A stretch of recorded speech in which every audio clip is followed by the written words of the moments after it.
ہم بستری کے ضروری مسائل قرآن و حدیث کی روشنی میں۔ بیوی سے ہم بستری کرنا بھی صدقہ یعنی کہ ثواب کا کام ہے۔ میاں بیوی کسی بھی طریقے سے ہم بستری کر سکتے ہیں، یعنی کوئی بھی انداز اپنا سکتے ہیں۔ حیض کے دوران ہم بستری کرنا حرام ہے۔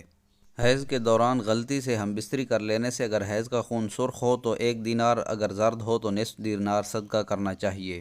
1 دینار 4.5 ماشے یعنی تقریباً 4 گرام کا ہوتا ہے۔ حیض کے دوران بیوی سے بوس و کنار ساتھ لیٹنا اور ساتھ کھانا پینا جائز ہے۔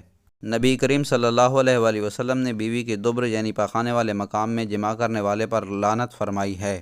دخول سے دونوں پر غسل واجب ہو جاتا ہے، چاہے انزال ہو یا نہ ہو۔